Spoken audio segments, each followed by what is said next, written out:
जय हिंद दोस्तों। आज के इस वीडियो में हम लोग अध्ययन करने वाले हैं क्लास 10 का अनसॉल्व क्वेश्चन। दोस्तों अनसॉल्व पेपर इसलिए हम लोग पढ़ेंगे क्योंकि अनसॉल्व पेपर हम लोगों को पढ़ना बहुत जरूरी होता है। आखिर क्यों जरूरी होता है अनसॉल्व पेपर? क्योंकि अनसॉल्व पेपर पढ़ने से बोर्ड एग्जाम के जो पैटर्न्स होता है, क्वेश्चन का जो पैटर्न होता है, उस पैटर्न्स का हम लोग पता लग जाता है। इसलिए हम लोग अनसॉल्व पेपर पढ़ना बहुत जरूरी होता है। दोस्तों इस वीडियो में हम लोग हाई स्कूल का जो मैथमेटिक्स का अनसॉल्व है उसका अध्ययन करेंगे, जिसमें से हम लोग अग्रवाल का अनसॉल्व पढ़ेंगे। दोस्तों हम लोग आपको ये बता दें कि अगर आप लोग अग्रवाल का या राजीव का या एचएम का या यक्स का कोई भी अनसॉल्व अगर पढ़ रहे हो तो आप कमेंट सेक्शन में डाल देना, मैं उसका भी वीडियो अपलोड जरूर करूंगा। तो राजीव का और अग्रवाल का तो अनसॉल्व हमारा चल रहा है। अगर आपका एचएम का और एक्स का भी अनसॉल्व का वीडियो चाहिए तो जरूर कमेंट सेक्शन में कमेंट करना। दोस्तों इस वीडियो में हम लोग हाई स्कूल का गणित का अग्रवाल का अनसॉल्व पढ़ेंगे। वो भी दोस्तों सेट पढ़ेंगे, मतलब सेट पहला जिसका नाम है एचजे यानी अनसॉल्व 2021 का पढ़ेंगे, जिसमें से आपका पहला क्वेश्चन क्या दिया गया है। दोस्तों आपको बता दें जिस प्रकार से आप बोर्ड में हम लोग हल करेंगे वैसे ही आपको एग्जाम में ही हल करना है। क्वेश्चन पहला, दोस्तों अगर आप वीडियो देख रहे हो तो आंसर लेकर ही बैठना, क्योंकि इसमें से जो क्वेश्चन पढ़ेंगे वो अपने आंसर मिला लेना। क्वेश्चन पहला आपका ये लिखा गया है, यदि समीकरण, हम लोग बोर्ड एग्जाम में कैसे हल करेंगे, लिखेंगे उत्तर एक का उत्तर एक का क्यों लिखेंगे? उत्तर एक का इसलिए लिखेंगे क्योंकि अगर हम प्रश्न लिखेंगे, सोचो अगर हम लिखते हैं प्रश्न एक, तो ये हो गया 1.5 सेकेंड, ये हो गया आधा second, 2 second, 3 second, 4 second, 4 second का समय नष्ट होगा। इसके बाद में हम लोग लिखते हो उत्तर का, तो इसमें आपका 4 सेकेंड, 4 8 सेकेंड, मात्र 3 घंटा ही हम लोगों को मिलता है। इसमें 8 सेकेंड तो आपके बर्बाद हो गए। इसलिए डायरेक्ट आपको लिखना है, क्या लिखना है? उत्तर नंबर 1 का, जिससे एग्जामिनर समझ जाएगा कि आपका उत्तर 1 का आप कर रहे हो। जिसमें से दोस्तों पहला क्वेश्चन ये लिखा गया है, यदि समीकरण 3x² plus 12x plus c बराबर 0 के मूल समान है तो c का मान होगा। तो दोस्तों मूल जो है समान है, जब भी मूलों की बात हो हमेशा विविधकर लगाया करो। हमेशा क्या लगाया करो? विविधकर। जिसमें से ये वाला होता है a, ये होता है b और ये होता है c। a बराबर आपके पास 3 हो गया, b बराबर आपके पास 12 हो गया, c बराबर आपके पास c ही हो गया। मूल समान है उस कंडीशन में लगाएंगे विविधकर। विविधकर का दोस्तों फार्मूला होता है d बराबर 0, जब मूल बराबर हो। b का फार्मूला क्या होता है? b² - 4ac बराबर 0। b की जगह आप लोग क्या लिखोगे? 12 लिखोगे, तो 12 का वर्ग माइनस 4 a की जगह क्या लिखोगे? 3 लिखोगे, और c की जगह c लिखोगे, बराबर क्या लिखोगे? 0। 12 का जो स्क्वायर करोगे तो 144 होता है, माइनस 4 3 12c इक्वल्स 0। इस 144 को उधर साइड चेंज कर दो तो माइनस का 12c, इसको अगर हम साइड चेंज कर देंगे तो माइनस का 144। क्यों? क्योंकि ये प्लस का है, इसको हम लोग अगर इसको पक्षांतर करते हैं तो ये माइनस का हो जाता है। इस माइनस से इस माइनस को हम लोग कर देंगे कैंसिल। अब c के साथ 12 जो है ये गुणा में है, इसमें क्या होगा कि बटे में जाएगा यानी भाग में जाएगा। तो 144 के साथ 12 का भाग लगाएंगे तो कितना आ जाएगा? 12। तो c बराबर हमारे पास आंसर क्या हो जाएगा? 12। c बराबर क्या आ जाएगा? 12। यानी हम लोग कहेंगे हमारा कौन सा आंसर सही है? तीसरा। बोर्ड एग्जाम में इस प्रकार से तीसरा जो सही है आंसर में, तो ये भी लिखेंगे हमारा तीसरा सही है। ठीक है दोस्तों, ऐसे थोड़ा सा हम लोग स्पीड में इसलिए बता रहे हैं, 1 नंबर का क्वेश्चन है इसलिए। यहाँ पर आप थर्ड नंबर जैसे सही है तो ऐसे थर्ड नंबर लिखोगे, अगर फर्स्ट नंबर सही है तो फर्स्ट नंबर लिखोगे, अगर सेकंड नंबर सही है तो सेकंड नंबर लिखोगे। इसके बाद दोस्तों आपको बताते हैं उत्तर नंबर आपका 1 का खा में क्या दिया गया है? 1 का खा में दिया गया है, यदि त्रिभुज ABC में यदि AB बराबर 5 सेंटीमीटर, AB बराबर आपके पास क्या दिया गया? 5 सेंटीमीटर। इसके बाद आपके पास BC बराबर दिया गया 12 सेंटीमीटर, BC बराबर दिया गया 12 सेंटीमीटर। इसके बाद आपके पास AC बराबर 13 सेंटीमीटर, AC बराबर हो गया 13 सेंटीमीटर। कोण B का मान हमसे ये पूछ रहा है, कोण B का मान हमसे पूछ रहा है। हमने जब भी राजीव वाला बुक आपको पढ़ाया था, जो राजीव का बुक पढ़ाया था, बुक में हमने दोनों पढ़ा के रखा आपका राजीव और बालाजी दोनों को पढ़ा रखा है, इसमें राजीव पर से क्वेश्चन ही है और बी का मान हमसे पूछ रहा है, तो उस कंडीशन में हम लोग देख रहे हैं 5, 12 और 13। ध्यान देना कि हमने 3 प्रकार से आपको त्रिभुज बताए थे। अगर तीनों भुजाएं बराबर हो तो समबाहु त्रिभुज। क्या तीनों भुजाएं बराबर है? नहीं है, तो समबाहु त्रिभुज नहीं है। और समबाहु त्रिभुज में चाहे ए हो, चाहे बी हो, चाहे सी हो, तीनों कोणों का मान 60 अंश होता है। हमने कहा 2 भुजाएं अगर बराबर हो तो समद्विबाहु त्रिभुज, जिसमें 2 भुजाएं बराबर नहीं है। अगर तीनों भुजाएं अलग अलग हो तो तीनों भुजाओं का निकाला करो वर्ग। तो सबसे पहले तीनों भुजाएं अलग अलग है, तो 5 का वर्ग कितना होता है? 25। इसके बाद 12 का वर्ग कितना होता है? 144। और 13 का वर्ग कितना होता है? 169। हमने आप लोगों को बताया था कि कर्ण सबसे बड़ी भुजा होती है और शेष 2 भुजाओं का योग कर्ण के बराबर होती है। तो ये कौन सा त्रिभुज कहलाएगा? ध्यान रखना कि इस प्रकार से एक समकोण त्रिभुज का निर्माण करेंगे तो ये वाली भुजा होती है कर्ण, जिसका मान हम लोग देंगे 169, तो सबसे बड़ी भुजा कर्ण होती है।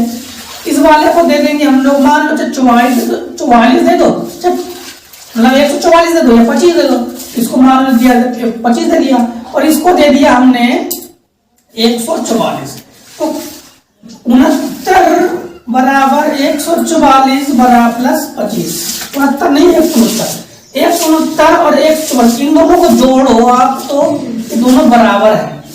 मतलब ये कौन सा त्रिभुज है? समकोण त्रिभुज। समकोण त्रिभुज में ये जो मान होता है बी होता है, यहाँ पे ए होता है, यहाँ पे सी। तो कोण बी का मान क्या होता है? 90 अंश। कोण बी का मान क्या होता है? 90 अंश। आपका कौन सा ऑप्शन सही गया? इसमें भी तीसरा ऑप्शन सही गया। ऐसे आपको लिखना है तीसरा ऑप्शन। कुछ बच्चे पूछते हैं कि सर क्या हम लोग डायरेक्ट टिक लगा सकते हैं? बिल्कुल, अगर आपको पता है तो टिक लगा सकते हो, लेकिन बोर्ड एग्जाम में कुछ बच्चे क्या करते हैं, इस ऑप्शन नंबर 1 में दिया गया आपका 45, ऑप्शन नंबर 2 में दिया गया है आपके पास 60, ऑप्शन नंबर 3 में दिया गया है आपके पास 90 और ऑप्शन नंबर 4 में दिया गया है 120। कुछ बच्चे ऐसे टिक करके आते हैं। दोस्तों बता दें कि ये गलत तरीका है, ऐसा नहीं करना है। अगर आपको पता है तो आप यहाँ टिक ना करके इसे लिख दो कि तीसरा नंबर का 90, ऐसे डायरेक्ट लिख दो। तो हल करो। हल करने का फायदा, हल करने के फायदे ये हैं, एग्जामिनर सबसे पहले ये समझेगा कि आपको गणित आता है, और दूसरी बात एग्जामिनर आपको नंबर देने में बेझिझक होकर देगा, यानी वो अपने नंबर देने से कोई रुकावट नहीं उत्पन्न करेगा, वो नंबर जरूर दे देगा आपको। और दूसरी बात यह है कि एग्जामिनर का कथन यही होता है कि अगर आप हल करते हो इसका मतलब आप गणित को जानते हो। इसके बाद क्वेश्चन नंबर उत्तर नंबर हम लोग करेंगे 1 का गा। उत्तर नंबर 1 का जब गा करेंगे तो क्या हो गया? यदि साइन 2a बराबर 2 साइन है तो दिया गया है साइन 2a बराबर 2 साइन a। सबसे पहले दोस्तों बता दें कि आपको साइन 2a का फार्मूला तैयार होना चाहिए। साइन 2a का फार्मूला आपको बता दें कि साइन 2a का फार्मूला होता है 2 साइन a cos a।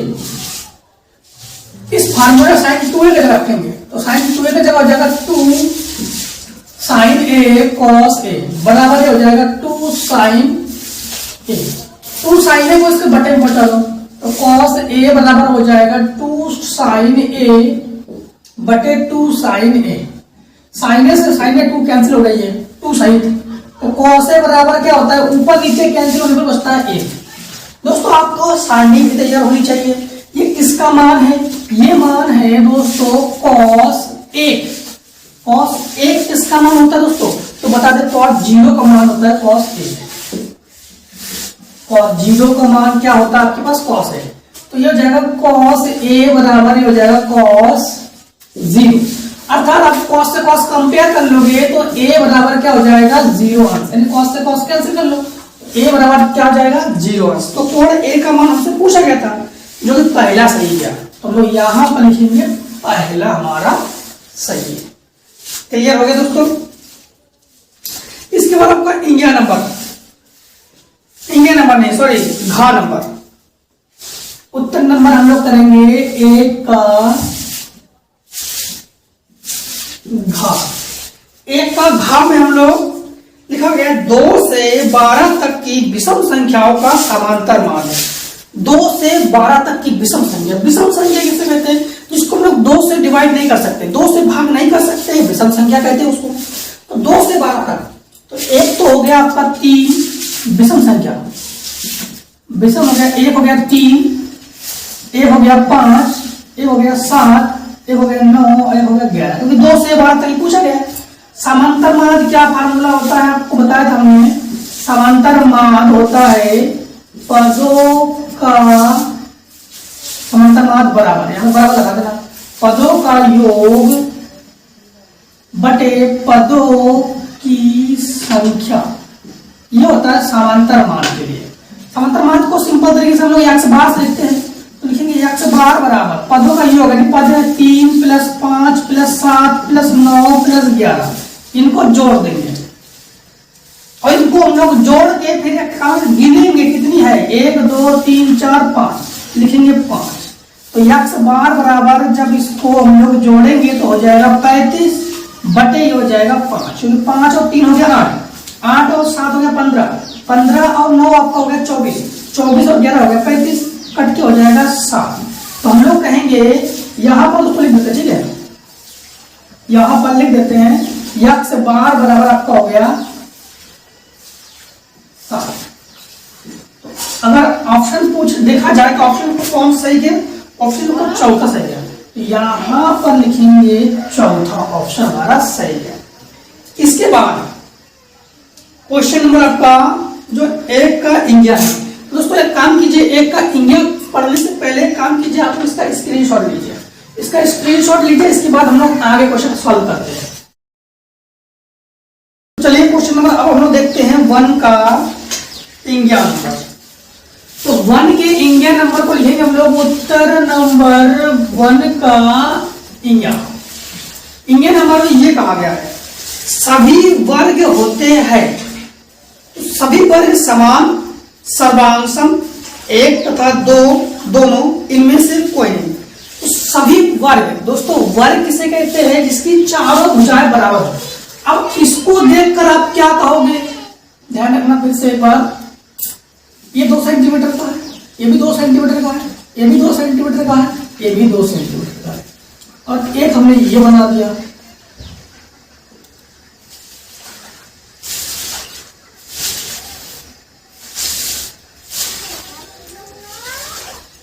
ये हो गया 4 सेंटीमीटर का, ये 4 सेंटीमीटर का, ये भी 4 सेंटीमीटर का, और ये भी 4 सेंटीमीटर का। तो ये इसको देखकर भी आप वर्ग कहोगे, इसको देखकर भी आप वर्ग कहोगे। क्यों वर्ग कहोगे? वर्ग की चारों भुजाएं बराबर होती हैं, इसके लिए इसको भी देखकर आप वर्ग कहोगे, उसको भी देखकर आप वर्ग कहोगे। यानी देखने में एक जैसा हो उस आकृति को समरूप आकृति कहते हैं। जो देखने में एक जैसा हो, जैसे मान लो कि इसको देखकर आप क्या कहोगे? त्रिभुज कहोगे। इसको भी देखकर आप क्या कहोगे? त्रिभुज कहोगे, कि ये एक जैसी आकृति है। एक जैसी आकृति को समरूप आकृति कहते हैं, जो कि इसमें ऑप्शन नहीं है, इसलिए हम लोग कहेंगे कि इनमें से कोई नहीं। तो सभी वर्ग कैसे होते हैं? तो सभी वर्ग समरूप होते हैं। सभी वर्ग कैसे होते हैं? समरूप। तो सभी वर्ग समान नहीं होते। समान क्यों नहीं होते हैं? क्योंकि तो इसकी भुजा के बराबर है, इसलिए समान नहीं होते हैं। तो हम लोग कहेंगे सभी वर्ग कैसे होते हैं? समरूप होते हैं। इसका कौन सा सही है हमारे पास? चौथा सही है। हम लोग लिखेंगे इनमें से कोई नहीं। इसके बाद क्वेश्चन आपका उत्तर नंबर 1 का 4। 1 का 4 में क्या लिखा गया है? x अक्ष पर स्थित बिंदुओं 2,-5 तथा -2,9 से समदूरस्थ बिंदु के निर्देशांक आपको ज्ञात करना है। x अक्ष पर ध्यान रखना दोस्तों कि x अक्ष पर बिंदु जो होता है वो होता है आपके पास a,0 और y अक्ष पर होता है 0,b। अब बिंदुओं क्या क्या दिया गया है? बिंदुओं दिया गया है आपके पास, बिंदुओं दिया गया है 2,-5 और -2,9 के समदूरस्थ बिंदु के निर्देशांक। तो इसको मानेंगे हम लोग x1, इसको मानेंगे y1, इसको मानेंगे x2, इसको मानेंगे y2। समदूरस्थ होने पर, समदूरस्थ होने पर फॉर्मूला हमने आपको क्या बताया था, PA बराबर PB, मतलब इसको मान लेंगे P और इसको मान लेंगे A और इसको मान लेंगे हम लोग B। PA बराबर PB मतलब बीच की दूरी। बीच की दूरी के लिए फार्मूला दोस्तों क्या होता है, अंडर रूट में x1 माइनस x2 का whole square, y1 minus y2 का होल स्क्वायर। वही PB के लिए होगा, अंडर रूट में x1 माइनस x2 का whole square plus y1 minus y2 का होल स्क्वायर। अब P हमने किसको माना, इसके लिए हम लोग इसको x1 y1 नहीं मानेंगे, इसके साथ इसको लेंगे, इसके साथ इसको लेंगे। PA मतलब पहले P यानी A कॉमा 0, इसके बाद 2 कॉमा माइनस 5, इसके बाद P का लेंगे A कॉमा 0, इसके बाद माइनस 2 कॉमा 9। ये हो गया आपका x1 y1 x2 y2 x1 y1 x2 y2। मान यहां पर रख देंगे तो ये हो जाएगा x1 की जगह हम लोग रखेंगे a, माइनस y1 की जगह रखेंगे हमारे यहां पर x2 की जगह रखेंगे 2 का वर्ग प्लस y1 की जगह रखेंगे यहां से देकर 0 माइनस y2 की जगह रखेंगे यहां से माइनस का 5 है, ये ऑलरेडी पहले से एक माइनस है तो माइनस और माइनस हो जाएगा प्लस का 5 बराबर अंडर रूट में x1 का मान a रखेंगे माइनस x2 का मान यहां से देख रखेंगे तो माइनस का 2 है तो ऑलरेडी पहले से एक माइनस सूत्र का और एक माइनस इसका तो माइनस माइनस हो जाएगा प्लस का 2 का वर्ग प्लस y1 का मान यहां से देखेंगे तो 0 माइनस y2 का मान यहां से देखेंगे तो 9 का वर्ग। अंडर रूट से अंडर रूट को हम लोग कर देंगे कैंसिल, इसमें a माइनस 2 का वर्ग बचा प्लस इसमें 0 से 5 जोड़ोगे तो 5 का वर्ग, इसमें बचा a प्लस 2 का वर्ग और इसमें बचा प्लस माइनस 9 का वर्ग। इसका खोलेंगे होल स्क्वायर, तो होल स्क्वायर तो आपको पता ही है, दोनों होल स्क्वायर आपको बता देते हैं। a माइनस b का जो होल स्क्वायर होता है a square plus b square minus 2ab और इसमें खोलेंगे a प्लस b का होल स्क्वायर जो कि होता है a square plus b square plus 2ab। इस फार्मूले के अनुसार ये हो जाएगा a square plus b square मतलब 2 का स्क्वायर मतलब ये हो जाएगा 4 और माइनस 2ab 2 दूनी हो जाएगा 4a प्लस 5 का वर्ग हो जाएगा 25, ये वाला 5 का वर्ग क्या हो जाएगा 25 बराबर a स्क्वायर प्लस 4 स्क्वायर 4 यानी प्लस 4a मतलब वही सिस्टम, तो प्लस माइनस का अंतर है, बस यहाँ पर प्लस है तो प्लस कर दिया। 9 का वर्ग हो जाएगा आपके पास क्या हो जाएगा 81 दोस्तों, माइनस का हो जाएगा प्लस क्योंकि माइनस का वर्ग हमेशा प्लस होता है, यानी माइनस की घात सम है तो माइनस का होता है प्लस।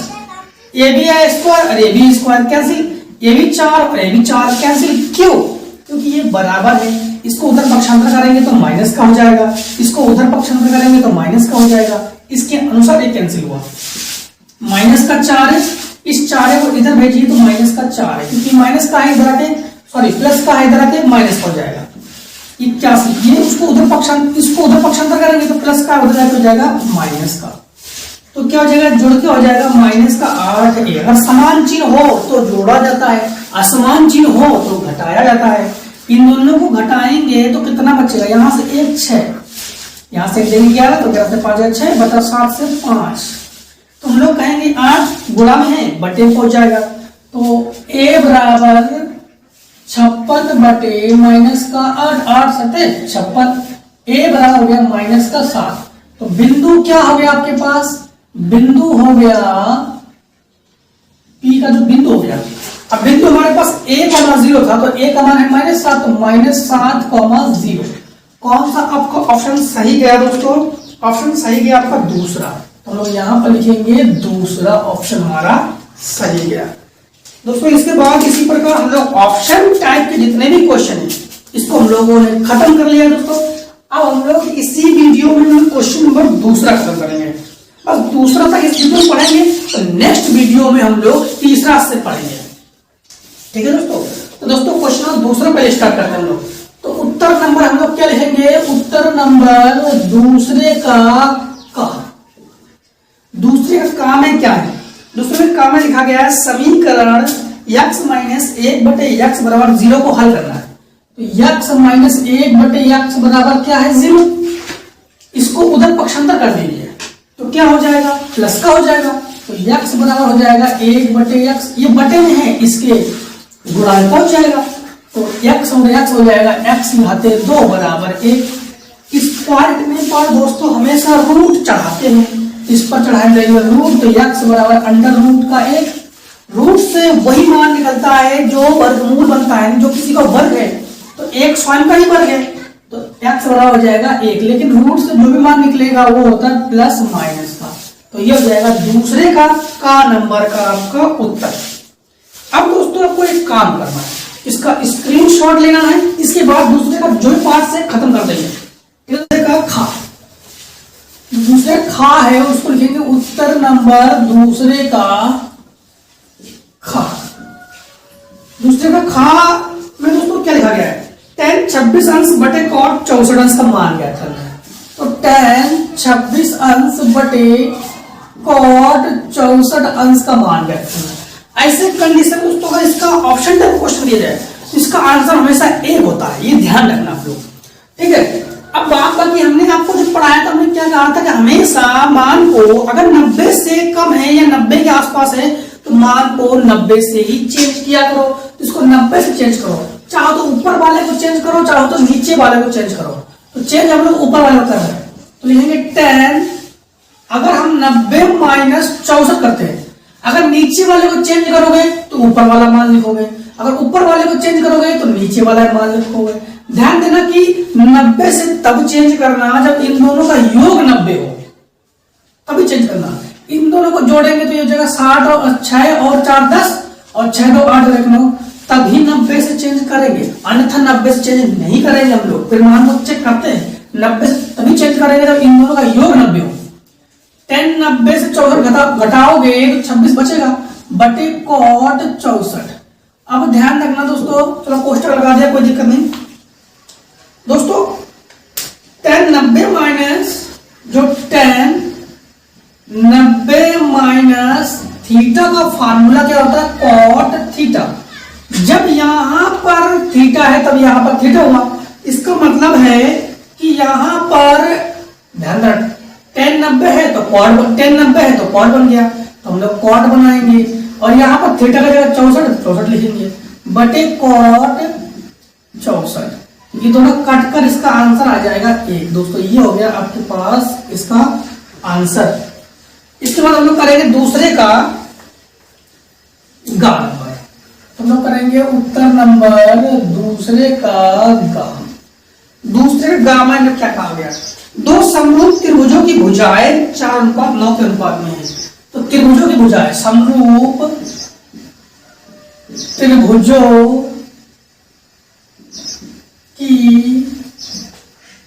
भुजाएं हो गया 4:9। इन त्रिभुजों के क्षेत्रफलों का अनुपात, तो हम लोग ज्ञात करेंगे क्षेत्रफलों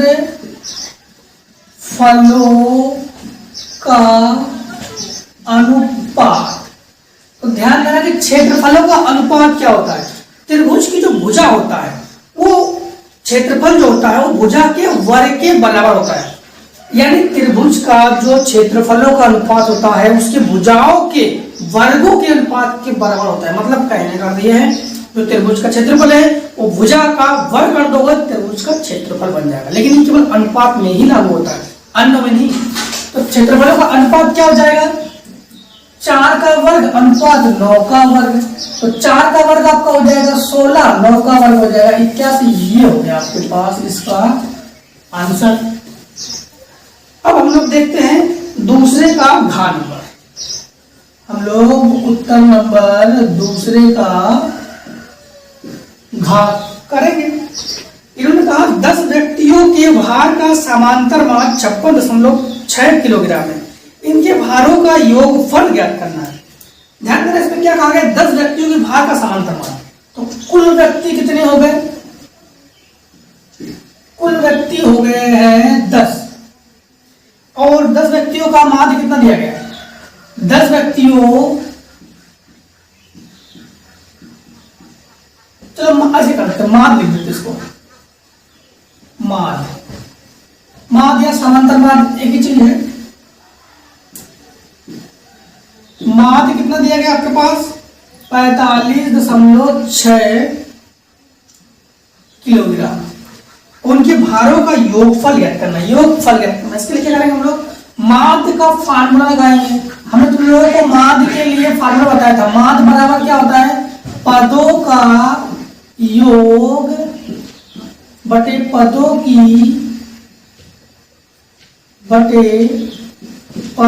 की संख्या। माध्य कितना हो गया? 45.6। पदों का योग हमसे पूछा गया है, तो लिखेंगे पदों का योग बटे पदों की संख्या। कुल संख्या कितनी है? कुल संख्या हम लोग कहेंगे 10। ये बटे में है, इसके गुणांक पहुंच जाएगा तो क्या हो जाएगा? पदों का योग बराबर 45.6 इंटू 10। दशमलव हटाओगे, पीछे कितने अंक है? एक अंक है, तो नीचे एक भी जीरो बढ़ाओगे, 10 से 10 कैंसिल, तो कहोगे कि पदों का हमसे क्या पूछा गया? भारों का योगफल, यानी पदों का योगफल। दोस्तों पदों का योगफल या भारों का योगफल एक ही चीज है, तो पदों का योगफल बराबर कितना हो जाएगा? 456। ये दोस्तों हमारे पास आंसर हो गया। दोस्तों इस वीडियो में हम लोगों ने क्वेश्चन नंबर 1, क्वेश्चन नंबर 2 के सभी खंडों को हल कर लिया। इसके बाद हम लोग क्वेश्चन नंबर 3 अगले वीडियो में हल करेंगे। जय हिंद, जय भारत। दोस्तों आप स्क्रीनशॉट ले